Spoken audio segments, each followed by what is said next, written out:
Break के बाद एक बार फिर से आपका स्वागत है। महाकवरेज जारी है और जनादेश भी हिमाचल की जनता का आ चुका है। जनादेश किसके हक में है, साफ हो गई है तस्वीर, पिक्चर एकदम से क्लियर है। कांग्रेस को जनादेश मिल चुका है, सरकार बनाने जा रही है कांग्रेस पार्टी और यहां कहना लाजमी होगा जास्मीन की रिवाज को कायम रखा है हिमाचल की जनता ने। बिल्कुल सुदेश, और हम बात कांग्रेस और भाजपा की जब कर रहे हैं तो एक थर्ड फ्रंट आम आदमी पार्टी जो प्रदेश में पैर जमाने की कोशिश कर रही थी वो अभी भी शून्य पर ही टिकी हुई है और आम आदमी पार्टी प्रदेश में कहीं भी दूर दूर तक नजर नहीं आई है। लेकिन बड़ी खबर यह है कि प्रदेश में रिवाज बरकरार है। कांग्रेस पार्टी ने एक बार फिर से यहां पर राज बदला है और 35 का आंकड़ा छूते हुए सरकार बना ली है, उस मैजिक नंबर को टच कर लिया है। वहीं भाजपा 20 पर अभी अपनी जीत फिलहाल दर्ज कर पाई है। कुछ सीटें ऐसी हैं जहां पर वोटों का जो आंकड़ा है, जो वोटों का डिफरेंस है, मार्जिन है, वो बहुत कम नजर आ रहा है क्योंकि यहां पर जयराम ठाकुर को हमने सुना और उन्होंने कहा कि कुछ 10 से 12 सीटें ऐसी हैं जहां पर जीत का फासला बहुत ज्यादा कम है। लेकिन ये पिछली दफा भी हुआ था, 11 सीटें ऐसी थी जहां पर बहुत कम मार्जिन था। तो ये तो वहां पर क्योंकि वोट इतना ज्यादा, जो मतदाता है वो बहुत कम है, ऐसे में मार्जिन काफी कम। लेकिन यहां जनता ने बहुत बड़ा संकेत दिया है कि हिमाचल की राजनीति किन मुद्दों पर चलती है। ओपीएस बड़ा मुद्दा था, बीजेपी स्टैंड तक क्लियर नहीं कर पाई, घोषणा पत्र वक्त से जारी नहीं कर पाई, कैंडिडेट अगर उतारे भी तो देखिए एक रणनीति के तहत उतारे गए। लेकिन 21 बागी मैंडेट के लिए आपको चाहिए 35 का आंकड़ा और 21 आपके बड़े चेहरे बागी हो गए हैं। किसको डैमेज करेंगे? सीधा सीधा है कि अपनी पार्टी को वो खत्म करेंगे और खत्म कर दिया। कांग्रेस एक बार फिर से सत्ता में वापसी कर रही है। बिल्कुल सुदेश, इससे पहले तक बात यह हो रही थी कि कौन जीता और कौन हारा, लेकिन अब बात होगी कि किस पार्टी ने किस तरीके से इस चुनाव को लड़ा है। जहां कांग्रेस पार्टी ने सिर्फ और सिर्फ मुद्दों पर फोकस किया है। हम बार बार ये कहते आए कि कहीं ना कहीं कांग्रेस पार्टी कैंपेन में कमजोर नजर आ रही है, नेतृत्व नहीं है कांग्रेस पार्टी के पास, धड़ों में बटी हुई है कांग्रेस पार्टी, ये तमाम बातें कहते हुए नजर आए। लेकिन कांग्रेस पार्टी ने एक अलग तरीके से अपना कैंपेन चलाया और डोर टू डोर जाकर लोगों से कैंपेनिंग की और उसके बाद ये जो मैंडेट कांग्रेस पार्टी को मिला है, ये मुद्दों पर जिस तरीके से कांग्रेस पार्टी ने चुनाव लड़ा है, मुझे ऐसा लगता है कि शायद वही लोगों को अपील किया और इस वजह से ही यहां पर कांग्रेस पार्टी को मैंडेट मिला है। बिल्कुल, कई मुद्दे थे, स्थानीय मुद्दे तो थे ही, चेहरे मोहरों पर भी देखा गया कि देखिए हम किस पर विश्वास जताएं। आप 5 साल तक जो मलाई खा रहे थे सत्ता में बैठकर, एंड वक्त पर आप टिकट नहीं मिला तो बागी हो गए। ऐसे में भरोसा करने को लेकर भी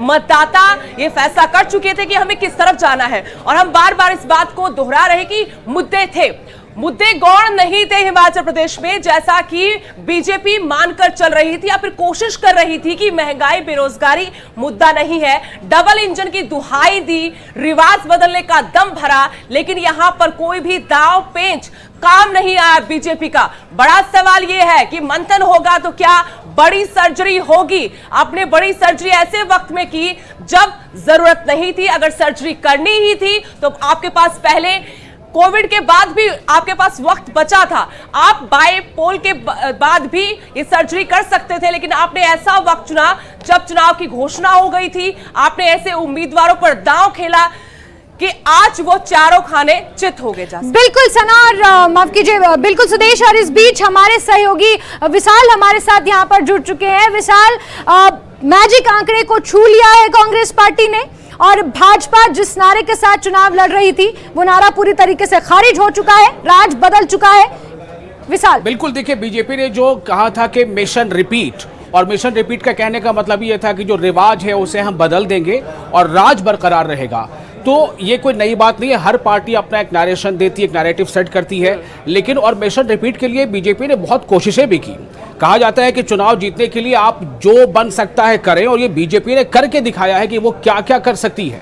ठीक है, ये पॉलिटिकल मैंडेट है, आमतौर से जनता जो भी फैसला सुनाती है उसको लोग एक्सेप्ट करते हैं। अभी कुछ देर पहले आपने सुना कि जयराम ठाकुर ने जो प्रेस कॉन्फ्रेंस किया उसमें उन्होंने कहा है कि जहां पर हम हारे भी हैं वहां पर मार्जिन मतलब सैकड़ों में है, 200, 300, 400, 500, लेकिन फिर भी उन्होंने कहा कि हम जो जनता का ये जो मैंडेट है उसे हम स्वीकार करते हैं। तो मिशन रिपीट में फिलहाल बीजेपी नाकाम जरूर हुई, लेकिन एक ऐसे राज्य में जहां 85 के बाद से लगातार हर बार टर्न बदल रहा था, उसमें बीजेपी ने एक उम्मीद जरूर जगा दी थी कि हम वापस आ सकते हैं। बिल्कुल, यहाँ पर भाजपा ने उम्मीद जरूर जगा दी थी, लेकिन सुदेश, जिस तरीके से रिवाज हर बार बदलता आया है, सबकॉन्शियसली तो भाजपा इस बात को मानती रही होगी कि हो सकता है ना भी रिवाज बदले।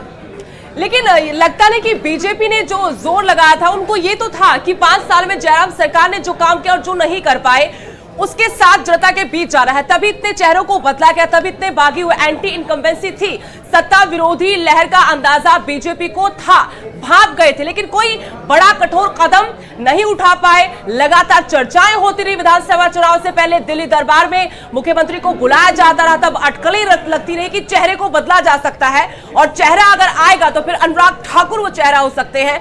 अब बीजेपी सोच रही होगी, मंथन होगा और सोचे कि शायद अगर वक्त रहते चेहरा बदल दिया जाता तो डैमेज कंट्रोल की स्थिति में आज हम होते, लेकिन अब बात हाथ से निकल चुकी है और सरकार आ चुकी है। कांग्रेस की जो जादुई आंकड़ा है, मैजिक नंबर है 35 वो हासिल कर चुकी है कांग्रेस, और अब सपने बुने जा रहे हैं कांग्रेस के नेताओं की तरफ से कि देखिए अब मैं ही मुख्यमंत्री हूं। अब वहां पर एक बड़ी होड़ मच गई है, रेस लगेगी मुख्यमंत्री कौन होगा। बिल्कुल, और रेस लगेगी कि मुख्यमंत्री कौन होगा। और इसी बीच हिमाचल प्रदेश का दारोमदार जिनके कंधों पर था, राजीव शुक्ला, जिन्होंने हिमाचल चुनाव में कांग्रेस पार्टी के लिए पूरा जो मैनेजमेंट था शुरू से लेकर आखिर तक किया, उनका क्या कुछ कहना है इस जीत को लेकर, आइए पहले दर्शकों को वो सुनवा देते हैं। सर, आप लोग के विधायक दल की बैठक कब होगी सर? अब वो तय करेंगे, पहले विधायक सब सर्टिफिकेट लेकर पहुंचेंगे चंडीगढ़, फिर वहां से तय करेंगे। और आप लोग उम्मीद से इतने अच्छे नतीजे की जो नतीजे अभी तक आ रहे हाँ, हैं? बहुत अच्छे नतीजे आए हैं और हमें लगता है कि हिमाचल की जनता ने भरपूर सहयोग दिया। मैं कांग्रेस कार्यकर्ता हूँ, हिमाचल की जनता का धन्यवाद करता हूँ। प्रियंका गांधी का भी श्रेय रहेगा क्योंकि लगातार वो कैंपेन प्रियंका गांधी का भी श्रेय, प्रियंका जी ने बहुत पूरा उनका श्रेय है, उन्होंने बहुत अच्छा कैंपेन किया वहाँ पे। और आज देर शाम आप लोग की बैठक चंडीगढ़ में होने वाली है? नहीं, अभी तो चंडीगढ़ में विधायकों को पहुंचने के काम, हमारे ऑब्जर्वर्स आ रहे हैं, बघेल साहब वहाँ पहुंच रहे हैं, हुड्डा जी पहुंच रहे हैं, उनके पहुंचने के बाद हम लोग विचार विमर्श करेंगे। विधायक भी रात तक या कल सुबह तक आ जाएंगे, उनसे विचार विमर्श। एक आखिरी सवाल सर, चेहरा कौन होगा मुख्यमंत्री के चेहरे को? वही मैंने कहा, विचार विमर्श करने के बाद फिर हाईकमान तय करेगा। से बातचीत के लिए शुक्रिया। वीडियो जर्नलिस्ट आकाश के साथ रवि सिसोदिया, न्यूज 18 दिल्ली। तो चेहरा कौन होगा मुख्यमंत्री के लिए, चेहरा कौन होगा, इस पर मंथन होगा। तो बीजेपी मंथन करेगी हार पर, ठीकरा किस पर फोड़ा जाएगा या फिर अंदर खाते सब कुछ ठीक कर लिया जाएगा। अब उस जो जोड़ तोड़ की हम बातें कर रहे थे वहां से बात निकल गई। साफ तौर पर मैंडेट मिला है कांग्रेस को विशाल, और तमाम मुद्दों का जिक्र हम कर रहे थे क्योंकि अब तो परिणाम बता रहा है कि देखिए सरकार तो बदल गई, यहां पर सत्ता परिवर्तन हुआ तो किन मुद्दों पर हुआ होगा उनको बार बार दोहरा रहे कि ये मुद्दे थे जो कांग्रेस के फेवर में गए और यही वो मुद्दे थे बीजेपी जिनको अनदेखा कर रही थी। लेकिन मतदाता कैसे भूल सकता है बेरोजगारी को, महंगाई को, ओपीएस का जो इतना बड़ा मुद्दा था। इसके अलावा जो स्थानीय मुद्दे थे, सड़कों के मसले हो या टूरिज्म, कोविड ने कमर तोड़कर रख दी। और सेब बागवानों को नहीं भूल सकते, 1993 में भी कर्मचारी और सेब बागवानों के गुस्से की वजह से शांता कुमार की सरकार चली गई थी। बिल्कुल। देखिए, सबसे अच्छा जो आप जो बात कह रही हैं, मुझे लगता है जो सबसे अच्छा एक कोई मुद्दा जो काम किया है कांग्रेस के फेवर में, वो इस पे दो राय नहीं है कि वो मुद्दा रहा है ओपीएस का, क्योंकि ओपीएस ही एक ऐसा मुद्दा था जिस पर लगातार हमारे भी जो कार्यक्रम हुआ करते थे चैनल पे, इससे पहले जो डिबेट होती थी उस पर अक्सर लोगों की ये आती थी, उसमें जो वो लिख के भेजते थे कि ओपीएस एक मुद्दा, ओपीएस मुद्दा है। और ये एक ऐसा मुद्दा था जिस पर कांग्रेस बहुत ज्यादा आक्रामक थी और इसी मुद्दे पर बीजेपी थोड़ा बचा कर चल रही थी। उसे कह रहा था कि हमने एक समिति बनाई है, उसकी रिपोर्ट मिलेगी तो उस पर कुछ बात आगे करेंगे। तो इस मुद्दे पर नो डाउट कांग्रेस ने एक माइलेज ले लिया है और तभी ये कहा भी जा रहा था कि अगर ओपीएस के मुद्दे को कांग्रेस इनकैश नहीं करा पाती है तो शायद ये बीजेपी को एक तरह से जीत दे देना होगा। लेकिन विशाल, यहाँ पर रिपोर्ट तो ये कहती थी कि ये चुनाव कांग्रेस ने लड़ा ही नहीं, ये चुनाव तो कर्मचारियों ने लड़ा है, जनता ने लड़ा है, वो चाहते थे कि कांग्रेस आए सत्ता में। अब ये तो विश्लेषण होगा, बीजेपी भी बताएगी कि कहां चूक हो गई, लेकिन जनता ने बता दिया है कि देखिए भाई, हमें काम चाहिए, हमें विकास चाहिए, हमें रोजगार चाहिए, हमें जो सेब उत्पादक हैं सड़कों पर बैठे हुए थे, कर्मचारी सड़कों पर बैठे रहे, शिमला तक उनको आना पड़ा, लेकिन मुख्यमंत्री साहब उनकी अनसुनी करते रहे।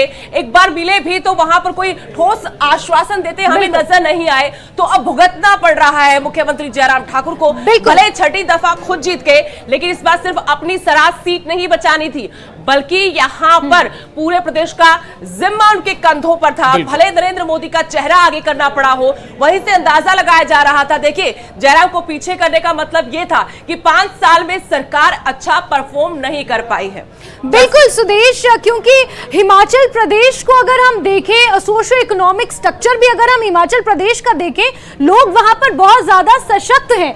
उन्हें इन तमाम जो केंद्र के मुद्दे हैं, राम मंदिर हो, फिर ज्ञान व्यापी मस्जिद हो, इन तमाम मुद्दों से हिमाचल की जनता का कोई तारुफ नहीं है। हो सकता है लोकसभा में नरेंद्र मोदी उनके चहेते अभी भी हो, लेकिन ये स्थानीय चुनाव था, विधानसभा का चुनाव था, और यहाँ पर दाल नहीं गली, वो मुद्दे नहीं चले जिनका बार बार जिक्र हो रहा था कि राम मंदिर बन गया। आपको याद होगा कि 370 हटाया गया, इसका भी जिक्र हुआ। बिल्कुल हुआ। इसमें नारे लगाए गए, यूनिफॉर्म सिविल कोड हम लाएंगे, इसका भी जिक्र हुआ। तो जो बात जैस्मिन कह रही है कि जो हिमाचल की जनता है वो बहुत इस बारे में क्रिटिकल है कि भाई हमारे मुद्दे क्या हैं। आप अगर 370 लेके आते हैं, आप यूनिफॉर्म सिविल कोड लेके आते हैं, तो उससे हमारा वास्ता कितना है या नहीं है। और एक और मुद्दा काफी रहा है जो अग्निवीर का मुद्दा था। हिमाचल की पृष्ठभूमि पर आएंगे, माफ कीजिएगा मैं आपको बीच में रोक रही हूँ, क्योंकि कमर्शियल ब्रेक के लिए बार बार हमें बोला जा रहा है पीसीआर टीम की तरफ से। यहाँ पर छोटा सा ब्रेक लेके, ब्रेक के उस पार जब लौटेंगे तो हमारी महा कवरेज लगातार जारी रहेगी।